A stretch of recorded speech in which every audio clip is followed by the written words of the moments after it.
This DVMax training session will discuss the various components of the Patient General Information screen of DVMax. To search first for a patient, you may either use the section menu, selecting Clients and Patients, which will then take you to a search dialog box, and then you would have to change from Client Search to Patient Search, and then you would have to enter those criteria by which you want to search for this patient. Alternatively, you may use the Patient button on the command palette, which takes you directly to the patient search and automatically presets to search for patients by patient name. In this case, if we type in the first few letters of the name for which we want to search, and then click the Search button, DVMax will respond by putting up a list of those names that match the search criteria entered on the prior screen. In this case, we entered MICK, and thus DVMax responded by putting up a list of those names that match the criteria of MICK as the beginning of the spelling of the name. Once we see the name that we're interested in, we can click on it once and then click Show, or we can double-click on the line that we're interested in. In either case, we're taken directly to a Patient General Information screen. This is a Patient General Information screen for Mickey.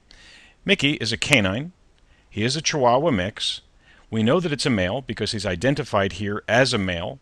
Notice there's two radio buttons. These are called radio buttons, one for female, one for male.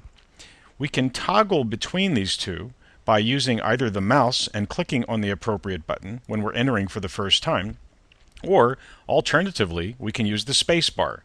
By now clicking on the space bar, instead of using the mouse, we can toggle between the two selections.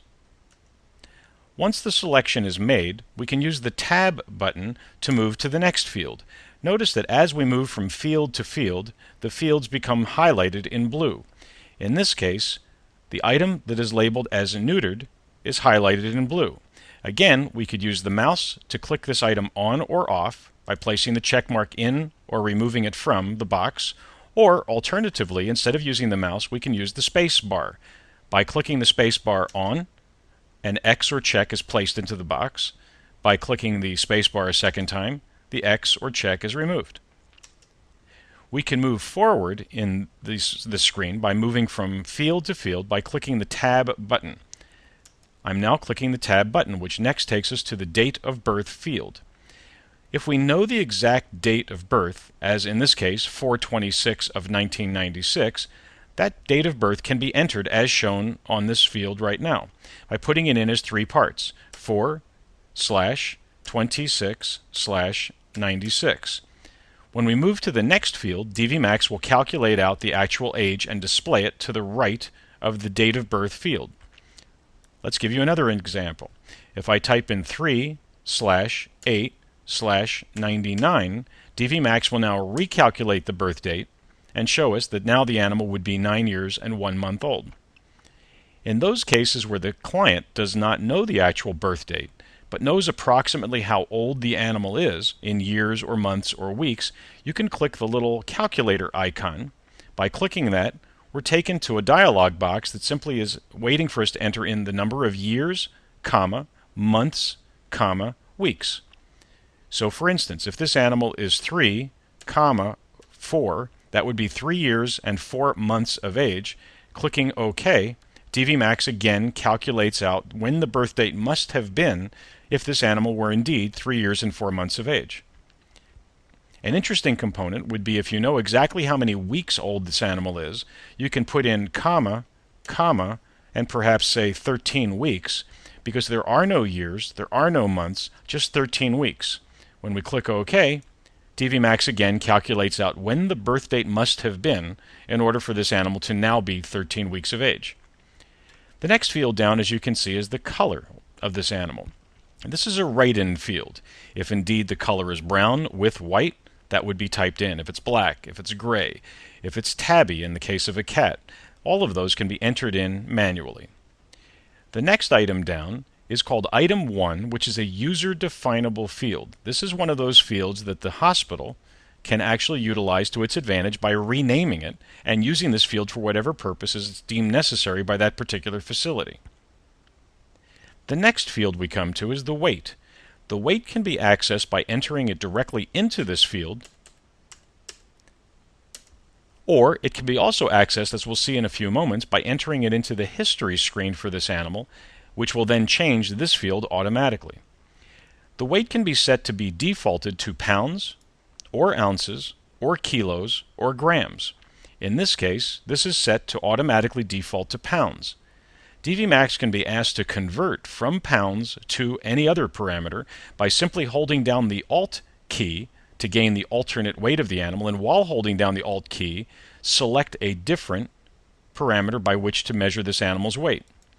DVMax automatically performs the calculations. The next button that we see to the right is the Body Surface Area button. This permits DVMax to conduct a conversion from the weight of the animal, whether it had been entered as pounds or kilos, into meters squared. This can be very useful when administering chemotherapeutic drugs that are calculated, the dosage would be calculated based on the meters squared of this animal's body surface area rather than just the weight. The next field down is the status of this animal. Status would mean whether this animal is an active patient to your facility, or is unfortunately deceased, or is an inactive patient, meaning maybe these clients have moved from the area temporarily, maybe they're on a long or extended vacation, or maybe this animal is on lease to another individual, and so we don't want to continue to send reminders and recalls to this client. The next item can be very useful, and that's marking this animal as being in the hospital. By marking an animal in hospital, it permits this animal to participate on a search which can be entered later to search for all those animals that are currently in the hospital. Notice that when I clicked in hospital, DVMax has asked us to enter the reason for the hospitalization. Once we do that, we can click OK, and DVMax will store the fact that not only is this animal in the hospital, but it can store why the animal is in the hospital. At any time, we can click the Reason button and see why the animal is currently in the hospital. This also permits us to discharge this animal when an invoice for this patient's care is finished or marked finished. The DVMax program will ask us if indeed we are discharging this animal from the hospital, in which case it will change automatically the status of this animal from in hospital back to active. To the top right side of the screen, we can see the name of the owner or owners for this animal, those that are listed on the Client Main General Information screen. If we need any of the client or owner's information, we can click on their name, and that will bring in basic information such as their ID number, their file number, telephone numbers, and any special comments that might have been entered on their particular screen. Also, alert messages will be shown on this small general information screen. This can be closed by simply clicking the Close button. The next field we come to is the last visit for this particular animal. This will show us the last time that this animal was presented to the facility for any type of care or service. Next field will be the primary provider of services to this animal. This represents the clinician that last treated this animal or is the default or main provider of services to this animal. The next fields down, number 1 and number 2, are the referral fields. These can represent the referral sources for this particular patient. They may or may not be the same as the referral sources listed on the client screen.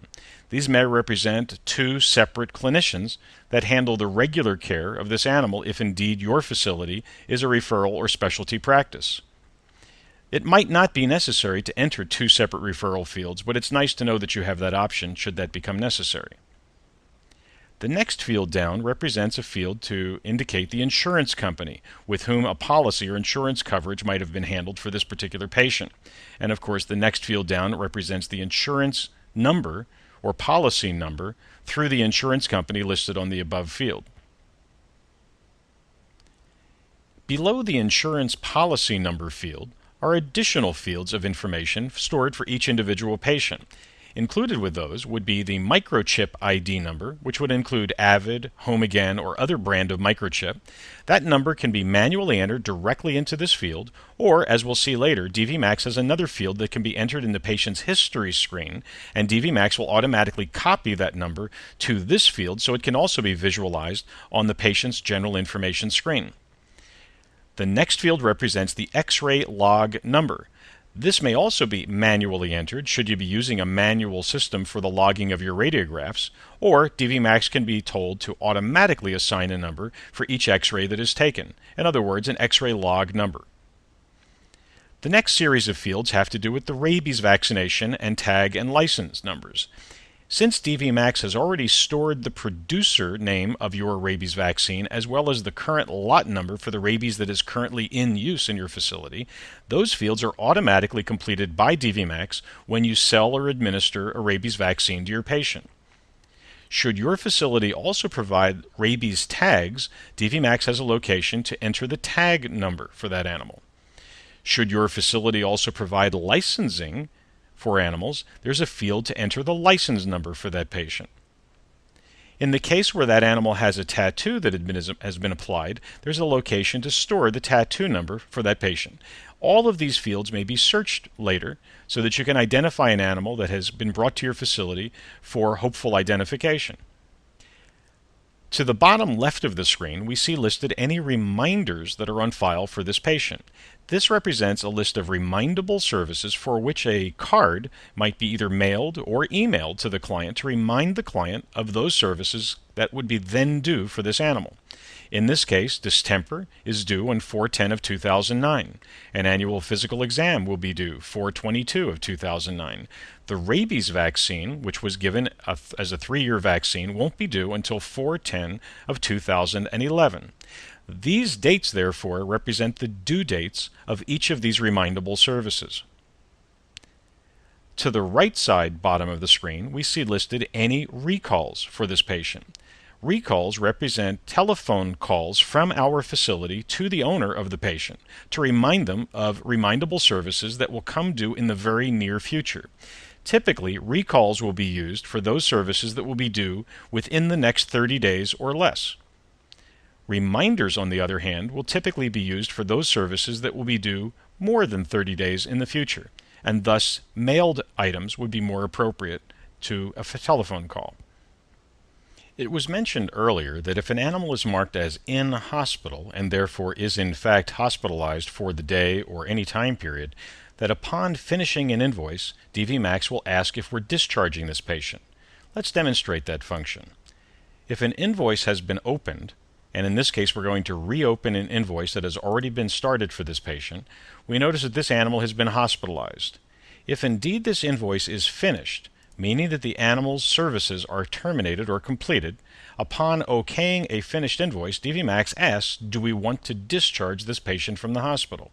If indeed the answer is yes, meaning that the patient will be leaving the facility, we can click the yes button. Notice that the animal is no longer marked as being in the hospital, but has rather been remarked as active. Therefore, this patient has been discharged from the hospital. If a client should ever call up and say that their animal has unfortunately passed away, that animal can be marked as deceased. Notice that there is a selection under the patient menu of DVMAX saying mark as deceased. If indeed we choose that selection, DVMAX will double check, is that really what you want to do? Do you really want to mark this animal as being deceased? If we say yes, DVMAX will again, just making very sure, are you sure you want to mark this animal as deceased? Because if we do, all of these reminders and all of these recalls will be removed from the patient's record. If we again say yes, indeed the reminders and recalls have been removed, and notice the status of the animal has now been altered and changed to deceased. The next time that patient's record is opened, notice we get a message stating that that patient is deceased. It's quite possible that you do need to make additional entries to that animal's record, but DVMAX wants to be very sure that you are aware that this animal is in fact deceased. And again, notice that the status is marked deceased. If indeed the client has made a terrible error, or you or your staff has made a terrible error and has marked this animal deceased inadvertently, it's possible to mark this animal as revived. If only that worked in real life. But if we click the Revive button, DVMAX will ascertain that this animal should be marked as living. If that's what we want to do, it double checks one more time and makes a note of the fact that none of the reminders or recalls or future appointments that had been entered previously for this patient will be re-entered. It will be necessary to do that manually. DVMax had been recording our efforts in marking this animal deceased, followed by revived, under the Notes tab for this patient. If we click on the Notes tab section, we can see that indeed DVMax has made an entry showing that the animal was indeed marked as deceased, and then later in the same date, marked revived. These entries were made with no additional effort on our part. This was done automatically by DVMax. Fortunately, not something that happens very commonly. Back to the general information screen, we can see that another very useful function of DVMax is the ability to set an alert message, and a message that will pop up every time you search for this particular patient. This may be done by selecting Set Alert Message from the Patient menu, or alternatively by using the keyboard equivalents, in this case on a Windows machine, the Control button followed by the letter Y, or on an Apple keyboard would be the Apple button followed by the letter Y. Selecting any of those will bring us to an Alert Note Setup dialog box. If we enter the verbiage that we want to have pop up every time this record is accessed, and then click OK, notice that the alert message becomes a brightly illuminated component of the command palette. By clicking on the alert message bar, we can see additional text, if there is any, pop into view. After reading it, click OK, it returns to the command palette. Another function that might become very useful if one of your clients should sell one of their animals to another one of your existing clients. You can actually transfer all of this patient's information to a new owner by simply assigning the patient to a new owner. By choosing Assign to New Owner from the patient's menu, one can now select the destination client who will receive this patient to their record. By typing in the first few letters of the last name or the first few letters of a first name, selecting that client from the list, and then clicking OK, in this case, this patient was successfully transferred to a new owner, the Bravos.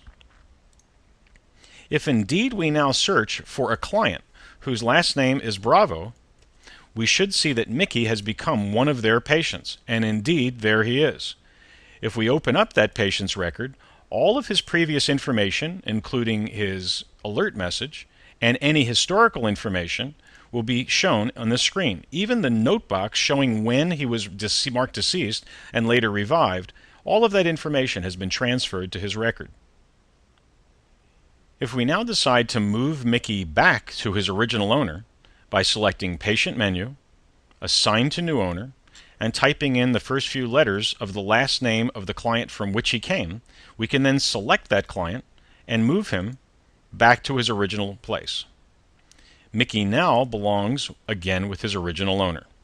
Now that Mickey has been returned to his original owner, we'll find that each of the transfers between clients had been recorded by DVMax on the Patient's Notes tab. Notice each of the transfers listed here had been recorded automatically without any effort on our part, so that we'll in fact always know that he had been transferred from one client to another on a specified date and then back to the original client on a specified date. While viewing the DVMax splash screen, we can see that we have access to a Help menu.